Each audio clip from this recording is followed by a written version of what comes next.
यह सुन माता अत्यंत विस्मित हो गईं। अपने मस्तक को ऊंचे नीचे की ओर कंपित करने लगी। ईषद हास्यपूर्ण बोली कि हे कृष्ण, तुम तो छलिया के राजा हो, स्वयाज राजा। तुम्हारे ये बड़े भैया बलराम भी तो उसी बात को कह रहे हैं। उस विषय में तुम क्या कहोगे? श्री कृष्ण बोले, ये सब तो सभी जगह झूठ बोलते हैं।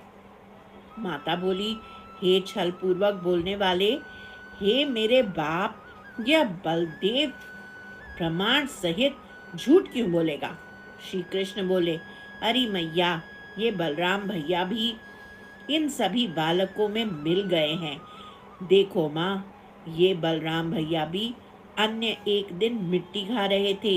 इनके उस निंदनीय कार्य को जब मैं कहने को उद्यत हुआ, तब मुझसे पहले इन लोगों ने मेरे वचन को मिथ्या बनाने के लिए ये सभी मिथ्या वचन कह दिए। माता श्री कृष्ण के मुख को पकड़कर हास्य पूर्वक बोली, बहुत देर से तू यह क्या निकल रहा है? श्री कृष्ण बोले, मैंने पहले ही कहा था कि मेरे मुख में बलपूर्वक गले के भीतर प्रवेश कराने के लिए इन सब ने कोई मिठाई ठूस दी है। माता बोली, धूर्त, मैं इस बात को कैसे जान सकूं? श्री कृष्ण बोले, इस समय मेरे मुख को ही देख लो। श्री कृष्ण मन ही मन सोच रहे थे कि मैं ढीठ बनकर बोलूंगा तो संभवतः मैया मुझे छोड़ देगी। माता की ताड़ना से बचने के लिए बाल कृष्ण ने मिथ्या वाक्यों को कहा कि मैंने मिट्टी नहीं खाई है, चाहे तू मेरा मुख में देख ले। लेकिन यहाँ बात उल्टी पड़ गई। माता क्रोध एवं हास्य सहित बोली, मुख फैला, मैं देखती हूँ। तदनंतर श्री कृष्ण ने माता के भय से मिट्टी से युक्त अपने मुख को शीघ्र फैला दिया। बाल कृष्ण ने माता के कहने से मुख तो प्रसारित कर दिया, लेकिन अब भीतर ही भीतर अत्यंत भयभीत हो रहे थे कि मैया मुझको पीटेंगी। जैसे ही श्री कृष्ण भयभीत हुए कि मैया मुझे ताड़ना करेंगी, वैसे ही भगवान की सत्य संकल्प शक्ति ने ऐश्वर्य शक्ति को प्रेरित किया कि अपने स्वामी की रक्षा करो। उन ऐश्वर्य शक्ति ने यशोदा माता को पीटना भुलाने के लिए विस्मय रस उत्पन्न कर दिया। इससे माता अपना क्रोध तो भूल गई और एक बार पुनः श्री कृष्ण के मुख में विश्व रूप दर्शन करने लगी। यहाँ भगवान कृष्ण एक सामान्य मनुष्य बालक की तरह अभिनय कर रहे थे। क्रीड़ा मनुज बालकाहा, प्रधान रूप से वे प्रेममयी रस को स्वीकार करते हैं, न कि अपने सर्व ऐश्वर्यमान स्वरूप को।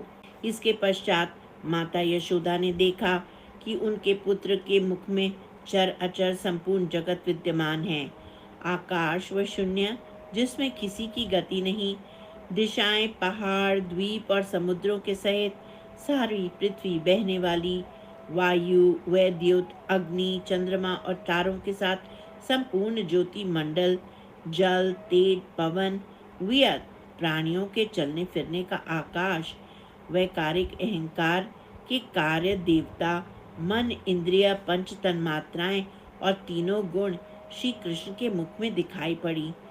जीव, काल, पंच तन्मात्राएं और तीनों गुण श्री कृष्ण के मुख में दिखाई पड़े। स्वभाव, कर्म उनको वासना और शरीर आदि के द्वारा विभिन्न रूपों में दिखने लगे। दिखने वाला यह सारा विचित्र संसार देखा। संपूर्ण ब्रज और अपने आप को भी यशोदा जी ने श्री कृष्ण के नन्हे से खुले हुए मुख में देखा। वे बड़े शंका में पड़ गईं। यह आश्चर्य देखकर वे सोचने लगी कि हाय, बाहर दिखने वाला समस्त वस्तुएं पुत्र के मुख में भीतर भी दिखाई दे रही हैं। मैं पृथ्वी, पृथ्वी में भी मथुरा मंडल, मथुरा मंडल में भी गोकुल, गोकुल में व्रजकुल को देख रही हूँ। यहाँ तक कि मैं स्वयं अपने आप को भी देख रही हूँ। मैंने इस ब्रजभूमि के बीच में उसी बालक को पकड़ रखा है। इसलिए अहो, यह क्या, किस प्रकार से हैं? हाय, यह क्या अनिष्ट हो रहा है? माता यशोदा ने इन सब आश्चर्य को देखकर विचार करने लगी, क्या यह स्वप्न है?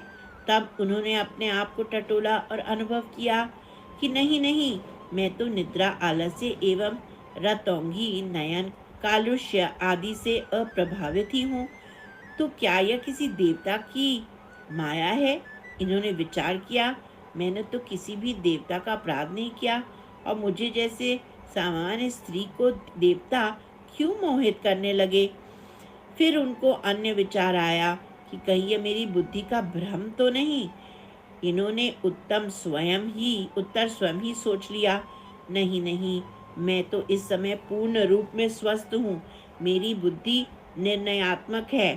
फिर अंत में उन्होंने सोचा कि गर्ग मुनि कह गए थे कि तुम्हारा बालक नारायण के समान गुण वाला है, कहीं ये मेरा बालक का प्रभाव तो नहीं है?